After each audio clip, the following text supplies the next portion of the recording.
nós vamos dar prosseguimento aos nossos estudos. Agora, na verdade, nós começamos a estudar a questão dos desdobramentos após a proclamação da República no Brasil, verificando a questão das minorias, né, dos grupos que sofrem algum tipo de, alguma situação diferenciada dos demais, e começamos com a questão dos negros, né? E aí nós finalizamos na aula passada, a gente deixou daquela forma lá, e aí essa aula, e talvez a próxima, a gente vai ver a questão do índio, né? A gente poderia ver a questão da mulher e outras questões mais. A propósito, nessa Semana Internacional da Mulher, né, que ontem é a data que se estabelece, eu quero desejar feliz Dia da Mulher para todas vocês, meninas, né, para todas vocês, para que vocês possam, tão jovens já, vocês jovem, a mãe da Maria Eva, então para vocês possam, tão jovens já, ter consciência de condição, né? De que vocês não precisam de ninguém para que vocês tenham sucesso. E esse ninguém, quando a gente está falando, pensando em homem, né? Então, ou seja, vocês não são em nada menos que os homens, vocês não são em nada dependente de homens, não pelo fato de ser homem, né? E a diferença não está no fato de ser mulher, mas é no fato de você ser pessoa, né? Então a gente precisa fazer comunidade, a gente precisa dar os braços, né, para que a gente possa ter sucesso, mas que em nada você se sinta diminuída na sua história, entendeu? Então você tem toda a dignidade, você tem tudo aquilo que você precisa para ser feliz, e com certeza você faz feliz muitos de nós, né? Faz feliz, eu não diria todos nós, pela sua própria existência. Feliz Dia da Mulher, certo? Então, dando prosseguimento aqui aos nossos trabalhos, eu quero já agradecer à turminha aí da Câmara Ligada, que isso deixa a gente muito feliz, né? Uma vez que a gente tem aqui esse contato e é muito bom, né? O João, a Maria, o Guilherme, o Gabriel, a Marieva, o Enzo, né? Obrigado por ter ligado. E eu queria convidar os demais que por acaso ainda não ligaram, que se tiver condição de ligar, se puder ligar, né? Que aí é bom, né? Obrigado, Ênia. O Gabriel tá com a câmera ligada, mas eu não tô te vendo, Gabriel. Aí assim, não resolve de todo, né? Mas agora melhorou bastante. Eu, professor? Eu falei, não, Gabriel Souza, né? Ah, tá. O Gabriel Facholi já estava ligado, né? Já estava tudo certo. Aí o Souza agora ligou e ficou bom. Então, gente, é o seguinte, eu queria passar para vocês alguns minutos de um vídeo que está no YouTube, de uma série que intitula-se Guerras do Brasil.doc. No ano passado, a gente viu um trechinho dessa série. Na verdade, assim, eu orientei uma atividade para que vocês assistissem todo o vídeo, que é uns 35 minutos mais ou menos, e respondessem umas perguntas lá. Mas tem gente nova aqui e tem gente que já se esqueceu disso e tem gente que nem fez isso, né? Então nós temos toda essa realidade. E aí eu queria passar só um trecho, né? Só um pedaço daquele vídeo, né? Para que a gente então analisasse uma questão aqui. Então, eu vou deixar o vídeo falar por ele próprio e depois a gente conversa com base no texto que eu já tenho aqui no blog, né, da aula de hoje. A gente vai conversando conforme as informações que estão lá e que a gente precisa saber. Mas olha, só para contextualizar, nós não vamos ver o começo do vídeo. Lá no começo do vídeo o pessoal deixa claro, olha, a história do índio no Brasil, bem como a história do negro no Brasil, é uma história de guerra. É uma guerra constante que vem acontecendo e ainda não terminou, certo? Então, especificamente, vamos ver o trechinho aqui que fala aquilo que eu gostaria que vocês vissem aqui da questão indígena, certo? Então, eu vou projetar e aí a gente vai ver esses pontos. Deixa eu aqui.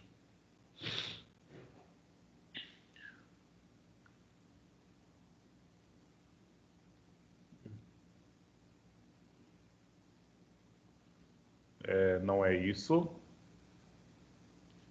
Não sei por que ele veio isso.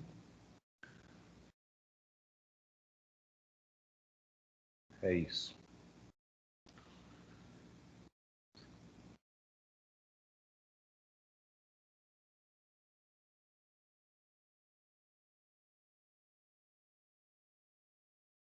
Tá sem som.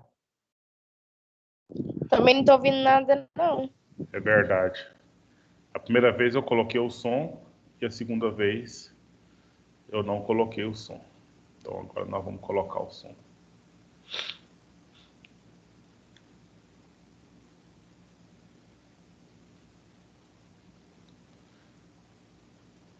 Os trabalhadores escravos eram indígenas. Os portugueses no sertão, no gado, com essas fazendas, estão encontrando indígenas. São os mesmos indígenas, alguns que recuaram do litoral fugindo do contato e da guerra, ou indígenas que lá viviam há milhares de anos e que resistem. Começam a pôr gado, uma fazenda de gado, os indígenas comem o gado. E isso é interpretado pelos portugueses, os povos indígenas estão atacando as fazendas de gado, estão impedindo a expansão da nossa economia, impedindo o do Império Cristão. Tanto é que logo nos anos 60 começa a surgir uma imagem... Pois não. O vídeo tá muito rápido. É mesmo, professor, parece que tá acelerado. Pois é, pra mim tá assim também, mas Você tá viu? indo rápido. Mas é uma tática, sabe? Porque eu não tenho muita paciência para ficar vendo o vídeo do jeito que eles falam. Aí não sei se vocês conhecem, aqui no YouTube, se nessa engrenagemzinha, você pode colocar aqui a velocidade, eu ponho 2 vezes, né? Então vamos pôr no normal aqui, porque na verdade não tem que ser tão rápido assim, não. Do século XVII, ou seja, por volta de 1620, 1630, que os escravos africanos começaram a ser a maioria nos engenhos de açúcar. Até então, a maioria dos trabalhadores escravos eram indígenas.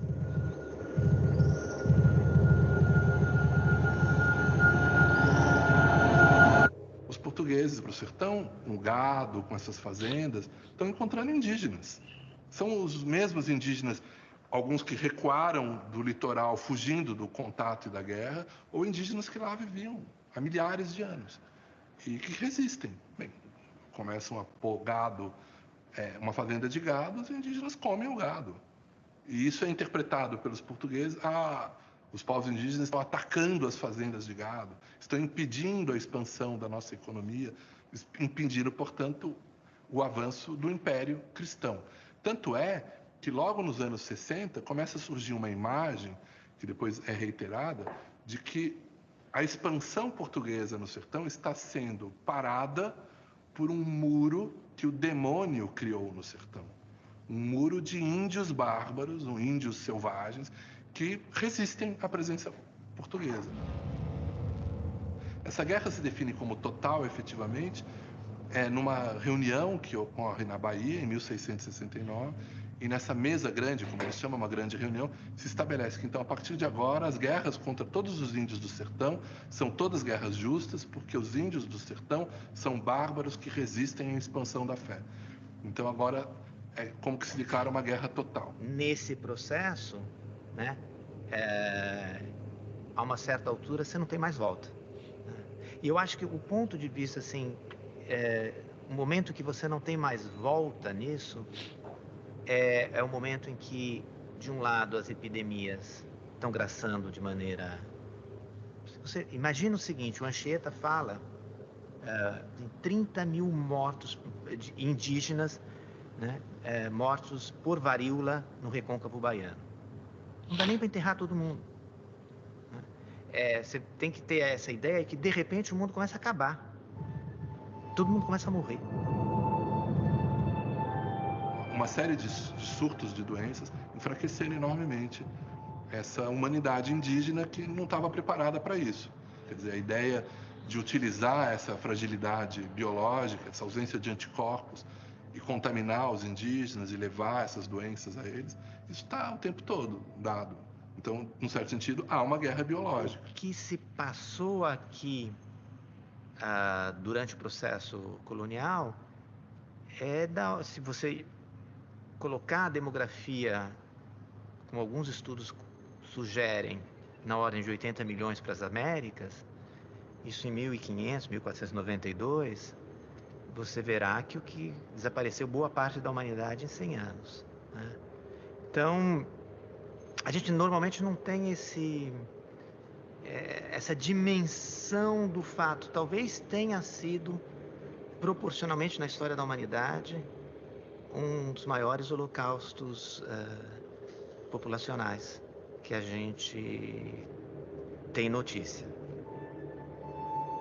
Os próprios portugueses vão ler essas guerras, promovidas na segunda metade do século XVII, e vão lamentar o fato de que foram guerras de extermínio.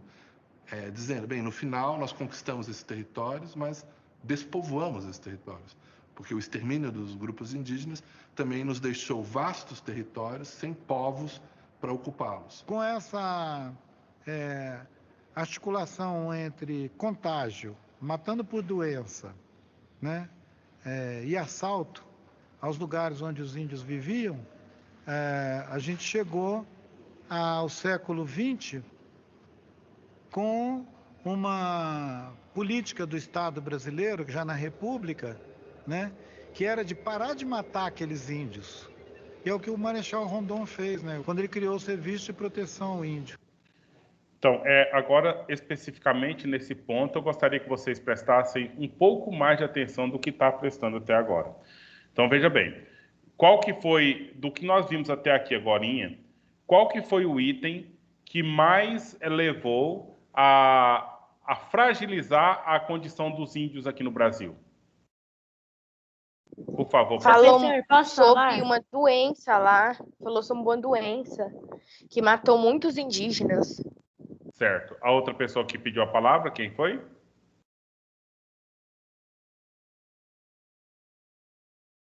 Quem falou? Professor, posso falar? Fui eu, mas precisa não. Mas pode comentar se quiser.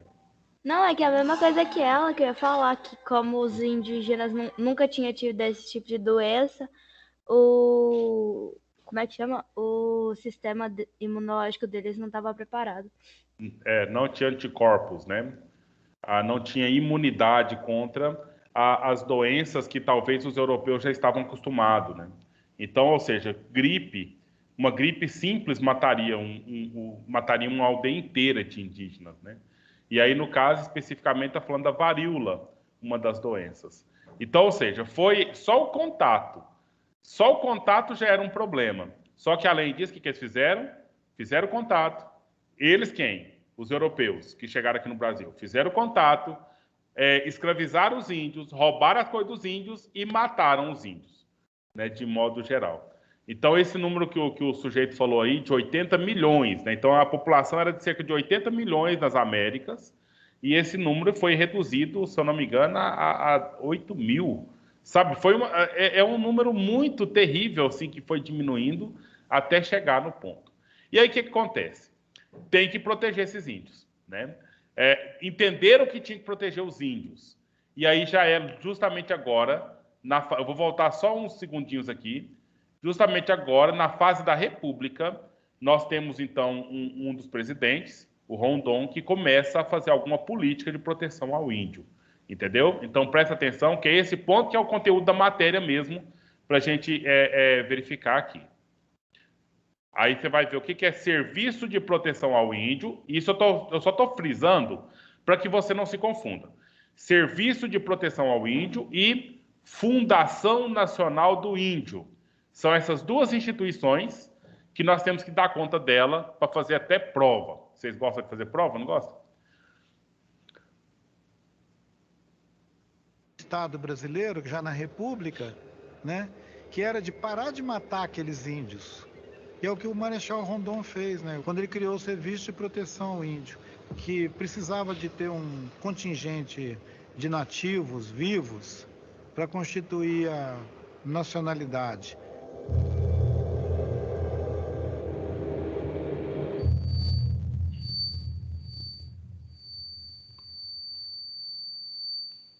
Vou fazer a leitura aqui. Em 1960, funcionários do SPI... Bom, deixa eu, antes de eu ler isso aqui, você entendeu essa fala dele que precisava de ter pessoas nativas no Brasil para constituir a nacionalidade brasileira. Você entendeu esse ponto? O que quis dizer com isso? Só pode explicar? A questão é o seguinte. Quem é que governava aqui o Brasil, Maria Luísa? Da onde era o povo que governava aqui no Brasil? Europa. De Portugal, especificamente. Portugal. Quem morava aqui no Brasil era o povo indígena, o povo português, que chegaram para cá, os filhos desses portugueses, os filhos dos índios e também os escravizados, negros africanos, né, que também moravam aqui, e os filhos deles. Então, se fosse fazer um Brasil e o governo era português, se fosse fazer um Brasil separado de Portugal, ia ter problema, porque o povo que morava aqui, que estava no governo e que estava no poder, era o povo português. Entendeu? Então não tinha como ter uma desvinculação de Portugal para o Brasil ser um outro país totalmente livre, totalmente separado. E para isso, então, entendeu-se que não, aqui é um novo país, nós somos portugueses, moramos aqui, mas o povo daqui é o povo indígena, né? E aí, quando eles viram que esse povo já estava tudo morto praticamente, pouquíssimos, começaram a criar umas instituições para preservar o índio, para proteger o índio, para dar para o Brasil esse caráter de nação diferente de Portugal. Deu para entender mais ou menos ou ainda ficou confuso, Maria Luísa e seus colegas? Deu para entender um pouquinho. Um pouquinho mais, né? Professor, Sim. eu não entendi essa parte final que o senhor explicou. Certo. Então, o Brasil precisava de uma identidade brasileira. Entendeu? Uma identidade que fosse diferente da de Portugal. E qual item que pôde ser utilizado para dar essa diferença de Brasil ser diferente de Portugal? É que Brasil é a terra dos índios. Isso é só uma jogada, gente, uma jogada. Sabe por quê? Porque os índios foram perseguidos, massacrados. E agora é valorizado, é protegido, mas só para estabelecer um novo cenário, um novo contexto diferenciado. Agora, veja bem, nós estamos na República. Então, além do Brasil ter estado diferente de Portugal no governo, que lá na Portugal era monarquia e aqui já era república, então era para diferenciar o povo. O povo de Portugal é o povo português, europeu branco, e o povo brasileiro, o original, é o povo indígena. Seria só esse ponto, né? Então, não sei meio que eles fez essa lei, vamos dizer assim, uma lei? Na verdade, criou uma instituição de proteção do índio, sim. Pode continuar, Maria Luísa. Uma instituição que fazia o país meio que ficar menos violento. Não. Um país que respeitava as pessoas. Isso sim. Indígenas. Isso sim, mas é para que entenda. Isso é mel, passando aí mel na sua boca para que você não fique chateada ou não fique revoltada. Isso é apenas uma maquiagem. Não é bem a verdade do que aconteceu. Mas para o Brasil aparecer para o resto do mundo, é isso aí que você acabou de falar. Que aqui nós preservamos o povo nativo, os índios são valorizados no Brasil, o Brasil é a terra dos índios, entendeu? Para dar essa ideia. Mas, na verdade, muitos massacres ainda continuaram ocorrendo. Aí pensa bem, chegar nas tribos, olha, agora aqui tem esse pessoal aqui, esse pessoal aqui é funcionário do governo, e o presidente da República colocou esse pessoal para proteger vocês, seus índios. Para cuidar de vocês, seus índios. Pensa na confiança que foi gerada. Agora, vamos ler aqui na tela do vídeo alguns fatos históricos sangrentos. Veja bem, em 1960, funcionários do Serviço de Proteção ao Índio e fazendeiros presenteiam, e está em vermelho, presenteiam, viu, Ênia? Está em vermelho, indígenas da etnia Cinta Larga com alimentos misturados com arsênico. E para quem de vocês não sabem, arsênico é um veneno letal que não tem gosto nenhum. Puta presente bom, hein? Pois é. A pessoa come o arsênico, não sente o sabor dele e começa uma diarreia até morrer. Entendeu?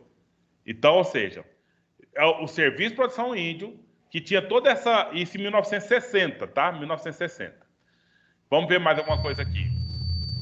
Nessa história, cerca de 3.500 índios morreram envenenados. E tem uma coisa, viu? Depois você pergunta à sua professora de ciências. O arsênico é um veneno que você ingere, você entra no seu organismo e ele fica até 20 anos em você. Então, se você não morreu na hora que comeu, pode acontecer no período até de 20 anos você ainda morrer por conta daquele veneno que está no organismo. Então, ou seja, é um assassinato a longo prazo, né? Sabe, uma contaminação que eles não esperavam o resultado imediatamente, mas que ele se estabelecesse e essas pessoas, de fato, morressem, depois que conseguiram o que queriam, né? Então, vamos ver mais informações aqui desse ponto.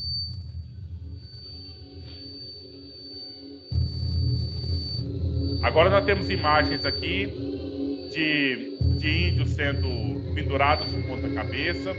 Olha só, ocorreu uma situação, o episódio ficou conhecido como Massacre do Paralelo 11, entendeu? Então teve, de fato, uma investida a mando do próprio governo aí e aliada a fazendeiros. Esse negócio de fazendeiro, lembra lá que foi falado pelo antropólogo lá, que, por exemplo, os índios viviam lá na terra. Aí, agora, fizeram fazendas lá na terra. O fazendeiro põe gado. O gado está na terra que era do índio. E o índio quer comer carne, o que ele vai fazer? Vai matar o gado. Normalmente assim. E aí, o que o fazendeiro entende? Que o índio pega o gado por quê? Porque está na natureza. Está ali mesmo na terra. E o fazendeiro fala que o índio é o quê? Ladrão. Ladrão. Porque a ideia de propriedade privada do português é diferente da ideia de propriedade. Bom, não tem propriedade privada na tribo. Na tribo é comunidade, tudo é em comum. Não tem esse negócio do que é meu, o que é seu, é tudo dali, entendeu? Então, quando teve essas atitudes culturais do índio simplesmente comer o porco lá da fazenda, comer o gado da fazenda, né? Foi entendido, então, uma coisa contra a propriedade privada, que era algo do liberalismo, algo da própria sociedade daquele momento ali.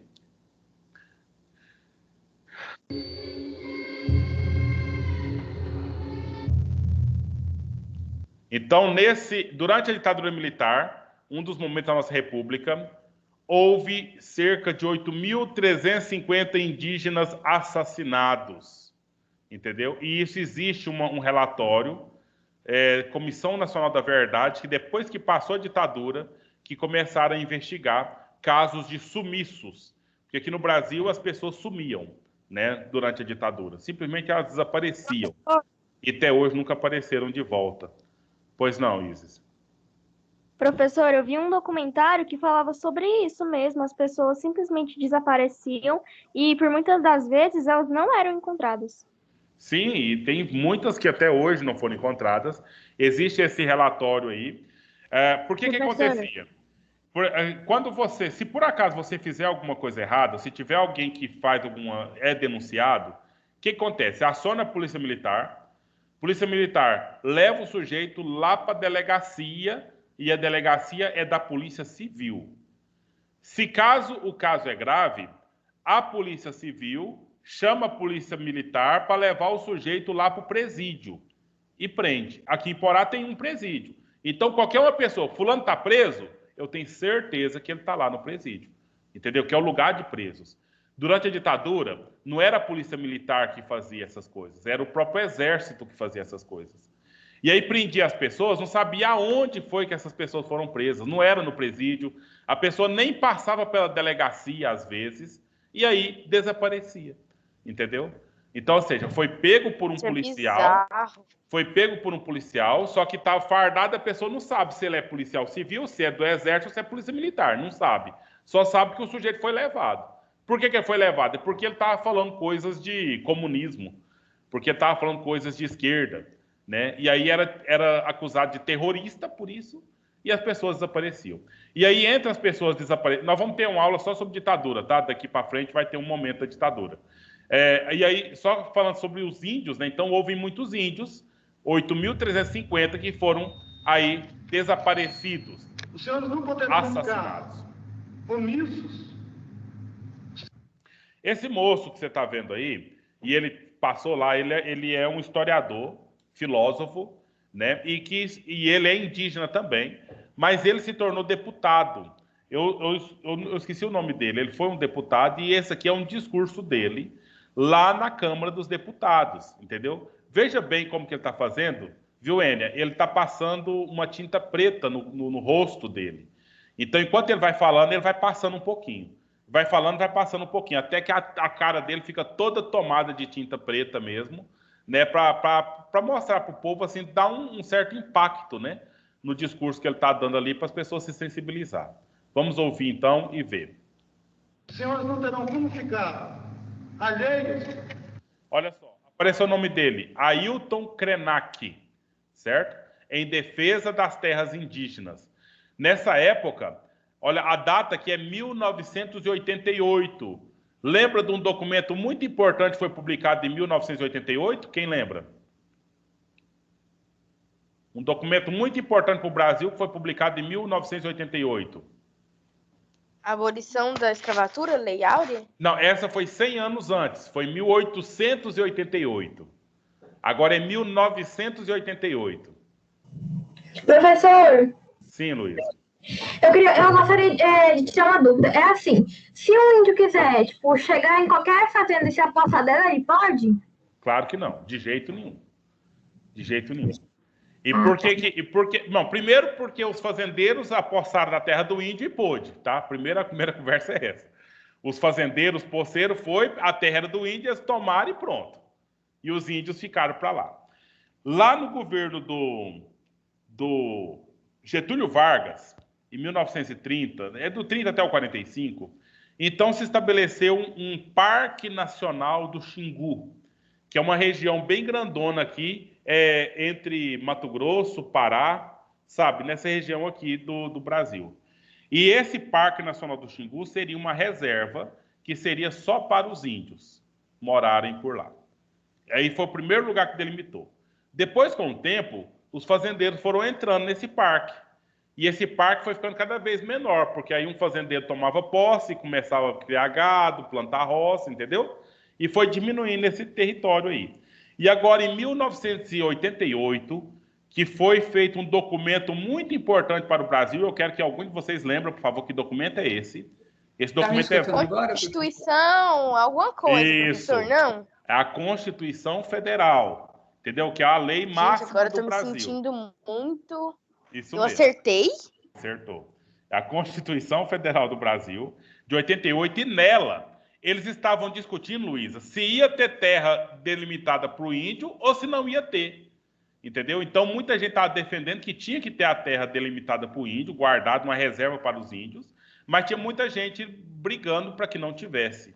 E esse discurso dele aqui, ó, do Krenak, o Ailton Krenak, é um discurso que é justamente para defender que tenha a marcação das terras indígenas. E marcaram lá. Foi demarcada essa terra indígena na Constituição. Só que, de lá para cá, eles estão invadindo a terra dos índios. E aí, inclusive, no governo Bolsonaro, quando começou, ele propôs uma alteração na lei que diminuísse ainda mais as terras dos índios. Entendeu? Inclusive, você vai ver aqui agora umas manifestações dos índios contra essa diminuição da terra deles. E é muito importante vocês verem essa questão aqui. Pois não? Alguém quer dizer?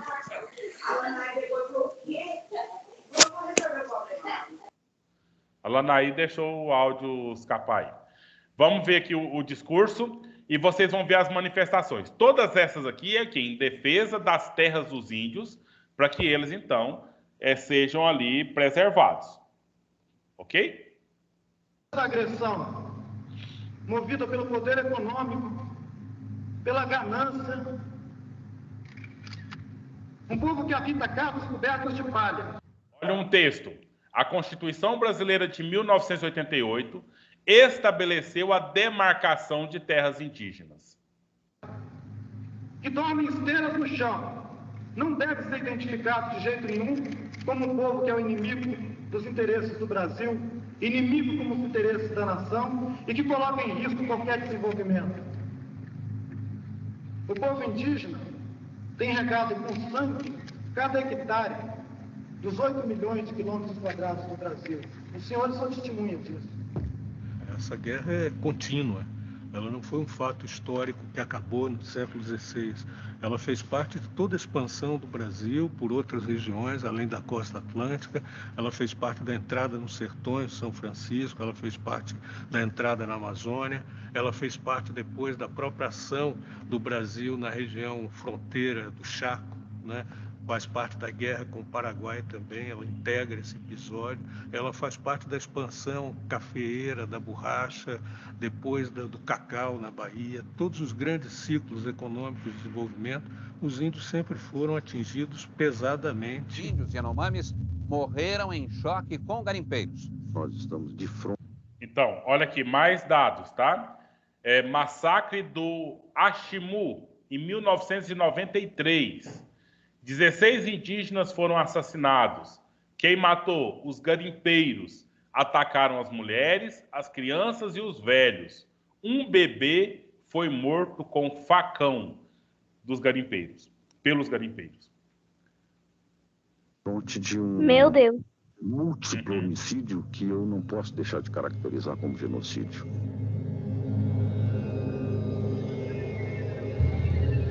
Os índios alegam que essas são suas terras originárias. Então aqui, veja bem, 213 indígenas foram assassinados entre 2003 e 2010 em conflitos por demarcação de terras. Então lembra bem, 2003 até 2010. Em 1988, na Constituição, demarcou a terra. Só que os fazendeiros foram entrando na terra e cercando e mexendo na terra ali. São chamados poceiros, essa turma aí. E os índios fizeram guerra contra. E é claro, né? O índio tem uma flecha e o fazendeiro tem uma metralhadora, né? E aí, quem vai ganhar nessa guerra? Então, probleminhas, né? Onde viveram seus antepassados e de onde eles teriam sido expulsos. Já os produtores rurais dizem que eles são os verdadeiros donos. Então, vocês estão vendo... Vocês conhecem esse moço aqui do lado esquerdo aqui? Não. É o Cunha, Eduardo Cunha. Ele era presidente do Congresso, deputado federal. Está preso, né? Então, olha só. Guerras políticas 2017. Foi uma PEC, né? Um projeto de emenda da Constituição, que o projeto é autoria dos deputados ruralistas, entendeu? Que defendiam os fazendeiros, para paralisar os processos de demarcação de terras e abrir essas terras para a exploração.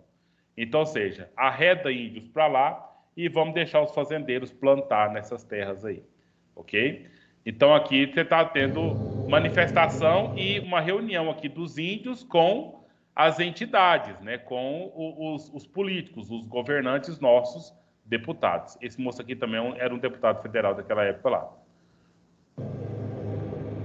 Essa proposta de emenda constitucional defendida pela bancada ruralista passa para o Congresso a decisão de demarcação de terras. O relatório também proíbe a ampliação de terras indígenas já demarcadas. Quando o índio invade, há uma reação do produtor a esse impasse, a morte.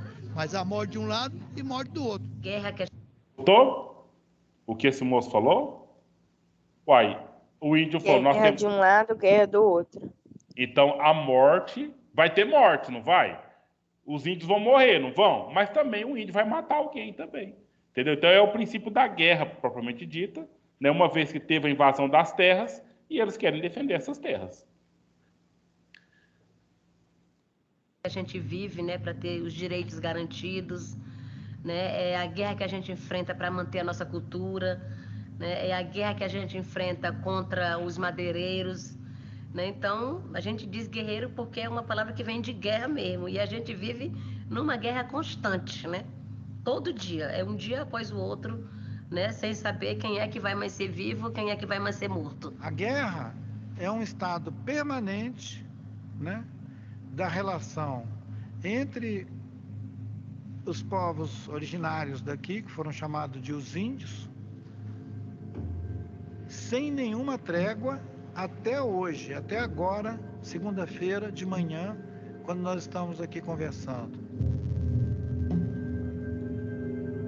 Indígenas atearam fogo num caminhão e numa colheitadeira que custam mais de R$500 mil. Indígenas tomaram 3 armas dos militares e atearam fogo na viatura e ainda agrediram os policiais. Esse impasse sobre quem realmente tem direito sobre a terra já dura décadas aqui no Mato Grosso do Sul. Ruralistas também avançam para um outro objetivo, que é o de invadir e explorar as terras que estão na posse e sendo preservadas pelos povos. Nós, Guarani Kaiowá, nós não temos mais esperança que o governo brasileiro vai resolver para nós. Desde 2012, mais de 1.000 índios foram vítimas de violência no Mato Grosso do Sul, sendo 95 assassinatos e 13 casos de violência sexual. Os garimpeiros fizeram uma emboscada para recuperar uma espingarda que os índios haviam roubado. 2 garimpeiros e 5 Yanomamis morreram. Os líderes dizem que o problema não aparece nos jornais locais. E enquanto o poder público não toma uma decisão, abre-se espaço para a violência.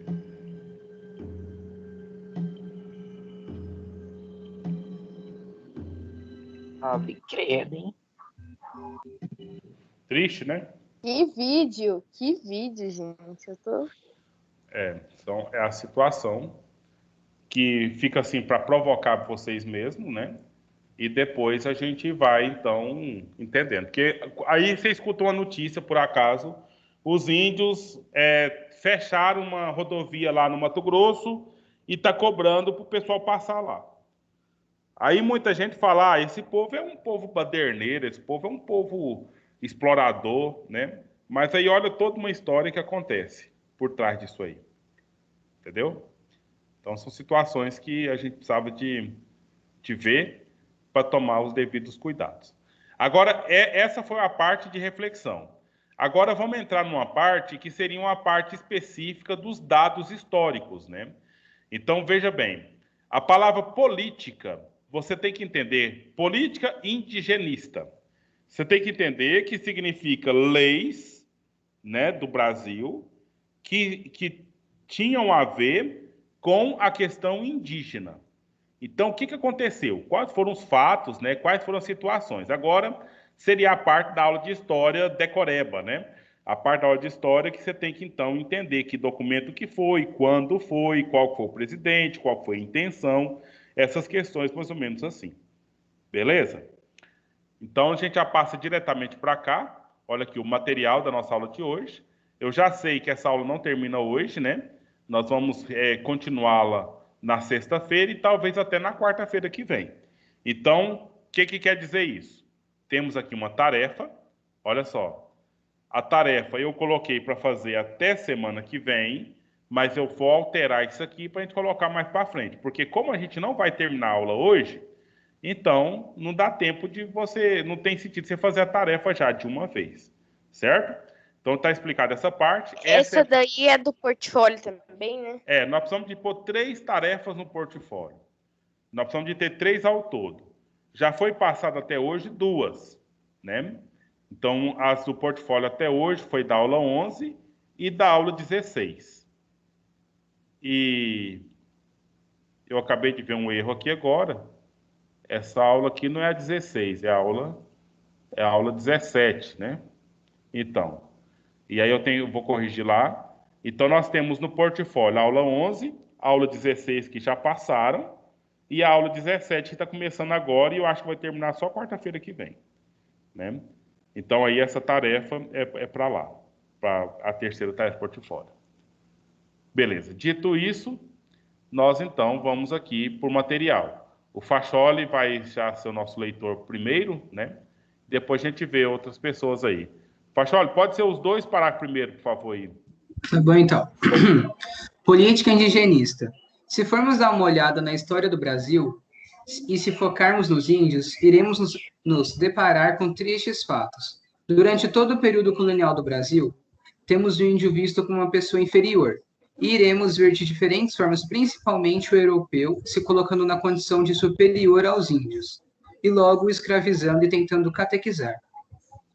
Com a colonização no Brasil, foi feita de forma de exploração, os índios foram vítimas das atitudes dos colonizadores, que de modo geral escravizaram e dizimaram os índios.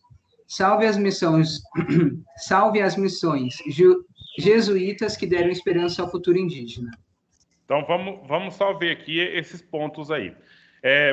Alguém de vocês aí pode abrir o áudio e explicar alguns pontos falados aqui no primeiro parágrafo? Então, veja bem. Eu quero que você vá pensando para você falar aí para a gente, assim, tipo, falar com as suas palavras, né? Então, olha, na história do Brasil, olhar para os índios, teremos tristes fatos. Enquanto o Brasil era colônia, o que o índio era? Era visto como uma pessoa inferior, né? Os europeus, eles se colocavam numa condição de superior aos índios. Os europeus escravizaram os índios. Os europeus catequizaram os índios. Beleza? Deu para ver esses pontos todos aqui? Professor? Sim. Minha internet acabou de cair, porque eu tô aqui na fazenda e eu não ouvi a explicação do senhor. Eu caí quando o Gabriel estava começando a ler. Beleza. Então, assim, na leitura do primeiro parágrafo, a gente visualizou aqui alguns pontos, né? Ou seja, tristes fatos na história dos índios. A gente viu, inclusive, nos vídeos também. No vídeo aqui também, né? Vimos aqui que o índio é inferior, que os europeus se acham superiores aos índios, os europeus escravizaram os índios e os europeus catequizaram os índios. Aí eu queria que alguém de vocês, espontaneamente, aí, contasse isso aqui para a gente com suas próprias palavras. O que está escrito aqui, esses pontos aí. Ou algum desses pontos, não precisa ser todos, né? Posso falar, professor? Por favor. Com as minhas palavras, eu acho que eu vou falar bem resumidamente. Mas, assim, pelo que eu entendi, desde o início, a história dos índios não foi fácil. Porque, assim, apesar deles chegarem aqui, por exemplo, nem que fosse para ter uma relação mais amistosa entre os portugueses e os índios, mas não. Eles já foram sendo inferiorizados, escravizados, e, além disso, eles tomam as terras deles sem autorização. E, por exemplo, tiveram muitas... Eu não sei explicar, eu estou procurando a palavra. Tiveram muitas consequências. Por exemplo, vários índios se suicidavam. Também tinha várias coisas. Tá e ótimo. também a tentativa de mudar a cultura dos índios. Tá ótimo. Perfeito. Mais alguém gostaria de fazer um comentário daquilo que acabamos de ler aqui? Eu não entendi muito bem, né, mas que eu não acompanhei a leitura, mas pelo que eu entendi a Is falando, eu vou expor aqui o que... É meio que ela que sempre os indígenas teve uma vida violenta desde que os portugueses chegaram aqui, que nunca eles conseguiram ter uma liberdade, eles não tinham direitos do que era direito deles, deu para entender? Meio que eles não tinham direito das terras que eram deles. Uhum. Chegaram as pessoas aqui sempre com preconceito, iguais, falou uma palavra que chamou muita atenção, inferiorizaram eles, sempre deixaram eles inferiores a eles. Nossa, eu tô ótima minha dicção hoje. Mas é isso, professor, Sim. É isso. Tirou essa questão vocês estão falando aí, além da terra, o que a Isis falou, a questão da própria cultura, né? Então, muitos tinham que mudar o nome, né? Não podia ter nome indígena, tinha que colocar o nome português, Pedro, Maria, João, Joaquim, né? Então, alguns pontos assim que foram bem graves. E a questão da própria religião, né? O que é um item cultural, de que obriga o índio a seguir os preceitos do cristianismo que estava posto aqui, certo? E aí, o segundo parágrafo Bom, alguém mais quer falar? Se quiser, levanta a mão ou simplesmente liga o áudio e fala, tá? Aí o Facholi leu também sobre a questão aqui, olha. Na colonização, enquanto o português estava tomando aqui no Brasil, né? Tem uma questão de exploração para tirar daqui do Brasil as coisas que poderiam se tornar riquezas, que podiam ser vendidas, né? E gerar lucro, como o pau-brasil, como as ervas do sertão, remédios, o ouro, o próprio índio para ser escravizado, né? Então, olha só, os índios foram vítimas de várias atitudes e escravizados, foram mortos, contaminados e até mesmo assassinados diretamente, né? Mas teve um dado que foi diferente, olha só. As missões jesuítas que deram esperança para o povo indígena. Só que foi uma esperança tão curta, que foi uma coisa tão rápida. Não sei se vocês lembram, a gente falou desse... Bom, deveria ter estudado esse assunto lá no 7º ano. Né? Não sei se vocês tiveram essa... no 7º ano mesmo. Então, o que aconteceu? Os jesuítas tinham as terras e o governo também tinha terras. Quem são jesuítas? Eu estou falando uma coisa, talvez você não sabe o que é. Quem são jesuítas, menino? São tipo... Bom, eu não sabia também, né, sobre as missões jesuítas, eu pesquisei. Aí eu descobri que era povoados indígenas criados e administrados por padres. Isso. Jesuítas no Brasil colônia. Uhum. Então, jesuítas são padres. E a igreja tinha terras e o governo também tinha terras, certo? O governo podia entrar na terra que ele quisesse, menos na terra da igreja. Tá claro? O governo podia tomar a terra de qualquer um que ele bem entendesse, mas ele não podia se meter com a terra da igreja. E aí, alguns jesuítas, entenderam que deveria proteger os índios da escravidão. Né? Entenderam que deveria proteger. O que eles fizeram? Índios, entra aqui na minha terra. Entra aqui. E aí chamou isso de aldeamento, pois o índio, dentro da terra dos padres, eles estavam protegidos, não eram pegos pelo governo. Entendeu? Aí, o que o governo fez para resolver essa questão? Expulsou os padres jesuítas do Brasil, nos anos 1600, certo? Então, colocou uma série de regras, a ponto de que no Brasil não tinha mais padre jesuíta. Mandou todos eles embora. Entendeu? E foi tomando as terras, tomando as propriedades, as casas e tudo mais. Sim. Que horas essa aula acaba? Mais tarde um pouquinho, ali pelas 5h25. Ah, tá. Eu pensei que a última aula ia ser outra. Não, é as duas nossas aqui. Aí termina. Então, tá claro, então? Teve esse momento. Mas foi um momento curto que eu disse, porque aquele que ia proteger o índio, o que acabou sendo? Você acabou sendo atacado pelo governo também. Vocês dão conta de falar sobre isso, meninos? A pergunta é essa. Você dá conta de repetir essa história para alguém? Bom, eu tento, né? Eu vou juntando os fatos assim e no final consegui contar. Certo. E aí, Enzo, tá tudo claro aí para você? Tá entendendo bem? Tá entendendo bem, Enzo? Tá tudo certinho aí? Tô. Tá tranquilo. Ótimo, entendi. Então. Beleza. Mas, assim, aquela questão dos indígenas, eu fiquei com um pouco de dúvida naquele vídeo que o senhor passou, sabe? E depois, se eu te mandar um seu privado, se o senhor puder mandar o nome da série, se o senhor não souber agora, ou se o senhor souber, depois você me passa o nome da série que eu vejo de novo. Na verdade, eu fiquei com dúvida, e aí eu... Não, aí você vai poder ver ele completinho, que como eu passei só 10 minutos dele, né?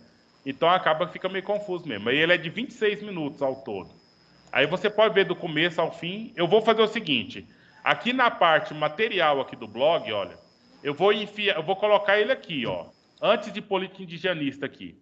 Aí qualquer um de vocês pode olhar, né, clicar e assistir. Eu vou deixar aqui já. Só assim terminar a aula aqui, eu vou colocar lá. Tá? Meninos, vamos seguir um pouquinho mais. A gente vai, então, hoje só conversar sobre política indigenista. Na aula que vem, a gente conversa sobre política indigenista na República. Então, nesse primeiro ponto aqui, vai falar de modo um pouco geral. Um pouco do que o vídeo falou, só que agora na forma de texto. Agora vamos ver no período do Getúlio Vargas. Quem que quer ler, põe a mãozinha, erga a mãozinha pra gente, que aí eu vou chamando especificamente. O César levantou a mão primeiro. A Isis que falou aí, né, Isis? Então vai o César primeiro, depois vai a Isis. 2 parágrafos, por favor, tá, César? Por outro lado, a independência do Brasil começava e termina sem muito ganho no que diz respeito aos índios. Somente na Constituição de 1934 é que os índios vão ganhar amparo legal da lei, pois até antes eles estiveram à mercê, ora responsabilidade do Estado, outra da União. Suas políticas eram regidas por medidas ou decretos. Por fim, ao longo de 400 anos de história, desde a chegada do europeu, os índios sempre ficaram jogados à sorte do destino. Apesar de, em alguns momentos, haver preocupação em manter os índios, não foi o suficiente para frear o seu declínio contínuo. E muitos chegaram a acreditar que era somente questão de tempo para que os índios deixassem de existir. Certo. Veja bem, ele falou aqui uma informação. A independência do Brasil, quando é que foi? Seu professor de história não ensinou nada para vocês? Nem a data da independência do Brasil, gente? Esse professor de vocês. Oi, professor, o que o senhor perguntou? É que meu microfone travou aqui um pouco para mim. Certo. Então aqui está falando, olha, desde a independência do Brasil. Quando é que foi a independência do Brasil? 1500. Eu acho que foi 7 de setembro, não foi? O dia e o mês você acertou, só falta o ano. O ano foi Calma aí. Se descobriu em 1500. Aí. Se tornou independente, hein? Eu ia falar 1800, mas ia estar tudo errado. Tá certo, só falta o resto. 1821, professor. Errou por 1, João Pedro. Foi 1822. Nossa, eu não acertei. Então foi 7 de setembro de 1822 a independência do Brasil. Então aí que está falando, olha, o Brasil foi descoberto em 1500 e já começaram a capturar os índios. Em 1822, 300 e poucos anos depois, não mudou nada na história dos índios. A independência foi até começar a República, em 1889. Não mudou nada na questão dos índios, assim, a questão da proteção do índio propriamente dita não tínhamos. Até que começou em 1934, que houve uma primeira, na Constituição de 1934, já foi com Getúlio Vargas, entendeu? Já no Estado Novo, na Segunda República, que foi aparecer uma questão que amparava o índio. E que questão é essa? Eu falei para você já um pouco antes, é a questão da demarcação de terras do Parque Nacional do Xingu, entendeu? Inclusive tem um outro filme, eu vou ver aqui, Enzo, um filme que é ótimo de você, não sei se você, eu vou ver lá se está na idade de vocês já, mas é um filme que chama Xingu, né, que conta a história dessa demarcação dessa terra, um conflito dos irmãos Vilas Boas, que eram uns caras contratados pelo governo para estar desbravando aqui o Goiás e Mato Grosso e etc. Então, essa que é a situação. Nós temos aí, do ano 1500 a descoberta até o 1900, ou seja, 400 anos, olha, 400 anos desde que os europeus chegaram aqui no Brasil e os índios... Mas não muda nada, não. A maioria dos filmes é para 16 anos de idade, a maioria, né? De 16 para cima, né? Nós já tá com quase 15 já nas costas. Não muda nada. Tá certo. Então vamos ver, né? Não sei se os seus pais concordam com você, assim, tão de boa, né? Mas tudo bem. Não, mas eu assisto tranquilo, assisto só passar o nome que eu assisto.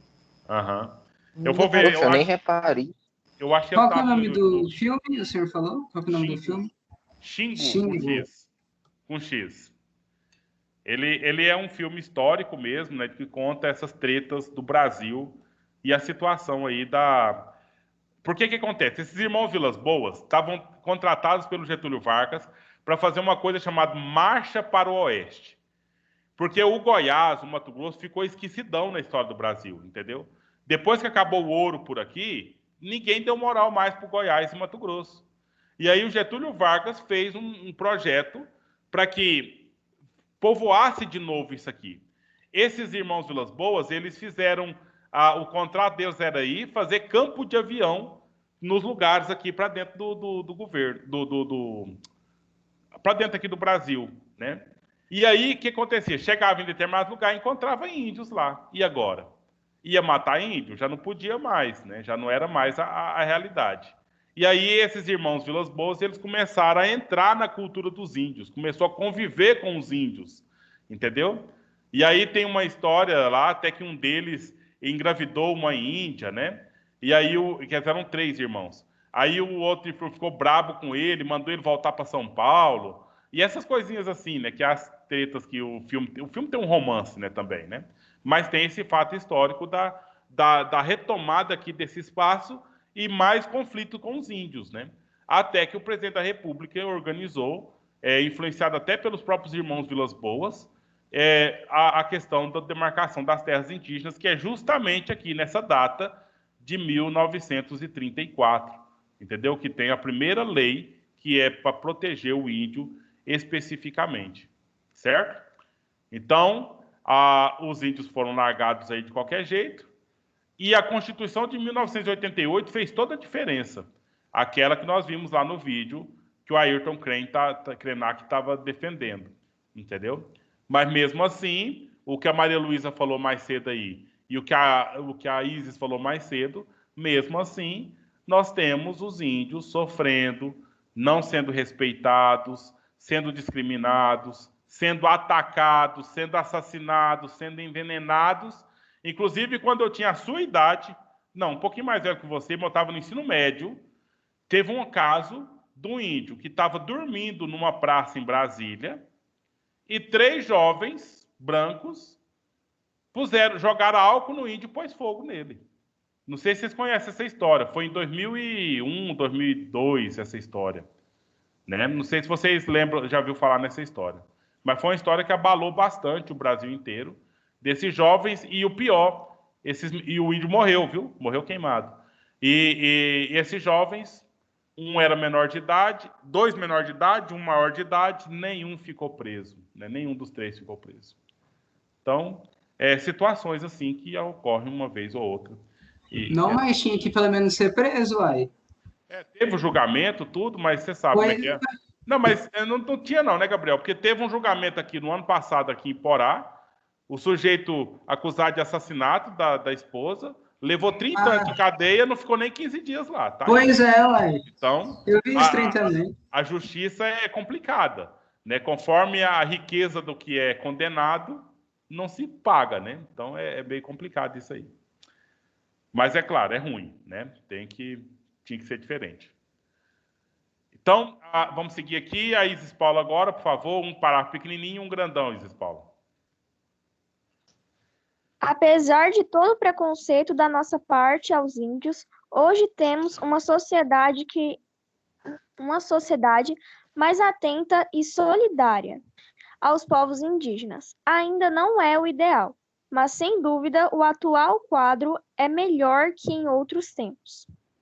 O paternalismo que gira em torno dos povos indígenas é existente desde o período colonial, pois uma vez que o europeu se colocou na condição de superior e usou deste argumento para que os índios deveriam ser catequizados para se tornar povo de Deus.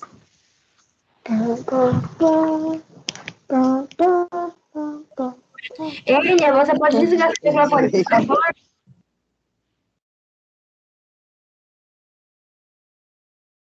O primeiro ato de paternalismo que os índios sofreram.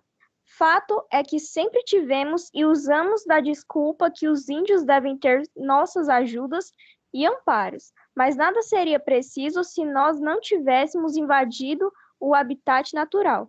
Não quero aqui defender um rumo histórico, que poderia ou deveria ser diferente, mas para nossa felicidade de existência, aconteceu a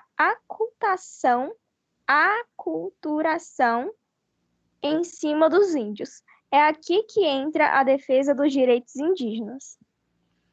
Beleza? Então, é um dado aqui no texto, assim, que é um pouco complicado, porque não tem como a gente mudar a história, né? A história já aconteceu, não tem nada que a gente possa fazer que altere.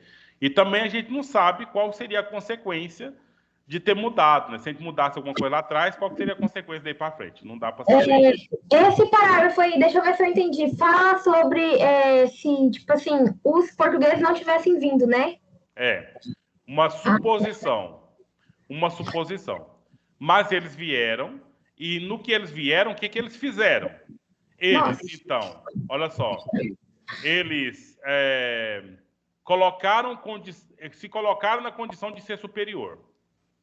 Eles usou o argumento de que eles eram superiores aos índios e obrigou os índios a serem catequizados, se tornarem católicos, para eles se tornarem povo de Deus, né? Então, foi um ato paternalista, né, que os indígenas sofreram, porque teve o povo português obrigando o povo indígena a ser o que o povo português já era. Entendeu, Luísa? Então, poderia ser diferente, mas não foi. E foi dessa forma aqui que ocorreu. Aí tá aqui mais, né? Preciso tivéssemos... Então, aí que tá tendo alguma ideia, né? Se nós não tivéssemos entrado aqui, não precisava de ajudar o índio em nada. Mas o problema é que os índios precisam de ser ajudados, precisam de ser amparados, né? Uma vez que antigamente eles encontravam na natureza tudo que eles queriam, agora não tem mais natureza. Tem roça, fazenda e a propriedade privada. Entendeu? Então, ou seja, eles estão numa condição diferente. E você fala aí... Mas se também não tivesse a fazenda, não teria soja, milho, não teria o leite que as vacas produzem, também não teria isso, né? Bom, esse é o início da nossa conversa aqui do texto que nós trouxemos na aula. O índio foi tido, então, como sendo o contrário ao progresso. Né? Como se isso aí fosse o progresso, né? A questão do leite, da soja, enfim, do gado, e o índio está contra isso. Mas olha o tamanho que é o Brasil, né? Se deixa demarcado essas terras dos índios, já que invadiu e deixou demarcado, por que não deixou do jeito que estava lá e se produziu nas outras terras que tem? Por que tem que ir lá na terra do índio? Né? Por que tem que mexer lá na terra do índio?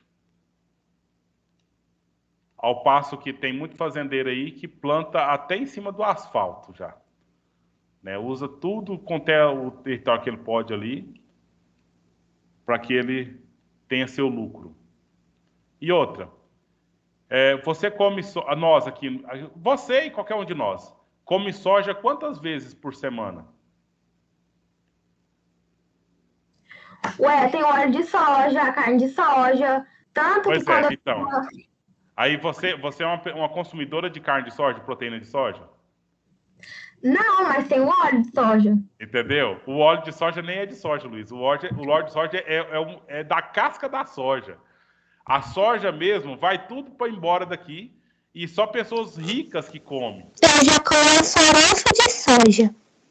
Então, eu já comi também, algumas vezes. Mas não é algo que eu vou lá no mercado fazer compra. Opa, deixa eu pegar aqui o farelo de soja. Opa, tá faltando aqui a proteína de soja. Não é uma coisa que a gente compra assim e come. Porque não é uma coisa nossa. Porque é caro também, né? Mas as fazendas estão aí e estão querendo entrar na terra indígena para plantar soja mesmo, né? E a soja que vai para a China, vai para os Estados Unidos, vai para a Europa, vai para qualquer outro lugar aí. Meu tio tinha uma plantação de soja. Ele dava a soja pra gente, tipo, um pouco. Então, pois é, a ideia de uma realidade específica, né? Mas o fato é, gente, a questão da condição do próprio indígena, mesmo que tenha a questão da lei, foi definida por lei em 1934 o território. E o que os fazendeiros fizeram? Invadir a terra do índio. Em 1988, marcaram as terras. O que o fazendeiro fez? Invadiram as terras. E cada invasão dessa foi diminuindo cada vez mais o território que era reservado. Né? É esse que é o ponto. Eu não sei se é isso que você está pensando, Luísa, quando você fez o comentário, mas a explicação que eu tinha que dar era essa. E tem, que você acha aí? Quer falar alguma coisa ainda? Nada a comentar. Sei. Mas por quê? Porque você não está concordando, não está gostando, não está... Ou tá certo, tá entendido? Tá certo. Sei. Então tá. Mas aí... mas vamos perguntar uma coisa mais, assim, Luísa e seus colegas todos aí. É certo, então, os índios estavam aqui, os índios, na sua cabeça, o índio não tinha religião? Eles viviam sem religião aqui? Não, eles tinham os deuses dele, né? Porque para os índios, para mim, que ele vê os deuses em tudo, no peixe, na árvore, na terra, em tudo, né? Ótimo. Mas também, se os portugueses não tivessem vindo, eu tenho certeza que nenhum de nós estaria aqui, porque toda a população brasileira não tem uma pessoa que não tem uma nacionalidade somente. Tipo, não é só português, não é só indígena, não é só africana. Sobre a questão aí da religião, na verdade, então, eles têm religiosidade, né? Não tem lá uma igreja, não tem um padre, não tem pastor, mas tem, o que você acabou de falar, que foi perfeito, de que eles veem a espiritualidade, né? Vê aí a Deus da colheita, Deus da árvore, Deus do animal, Deus, enfim, essa coisa toda aí. Agora, então, eles tinham a religiosidade deles. O padre Manuel da Nóbrega, quando chegou aqui, era um jesuíta, tá, Facholi? Ele chegou aqui e falou assim, que os indígenas eram um povo sem Deus, sem lei e sem rei.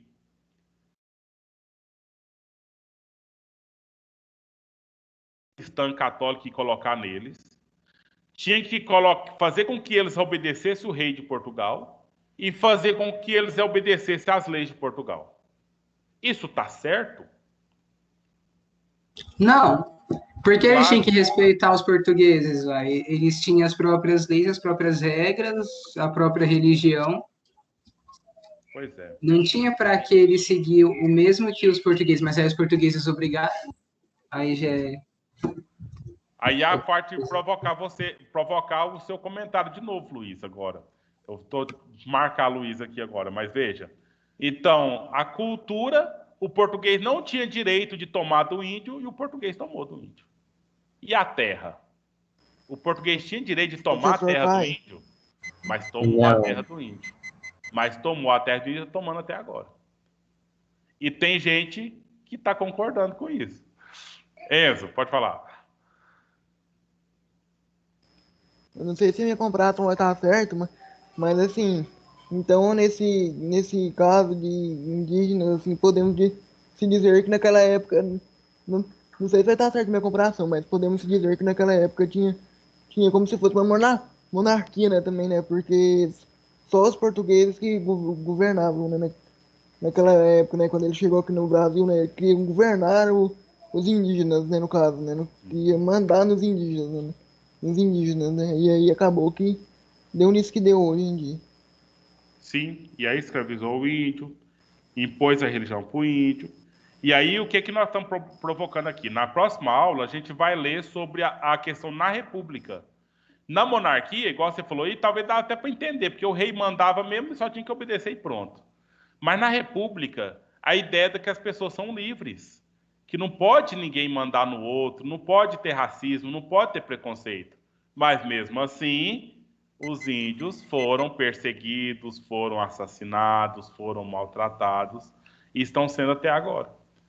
Entendeu? Então, ou seja, não mudou o jeito de ser, mudou de monarquia para república, mas não mudaram as atitudes contra essa classe, esse grupo.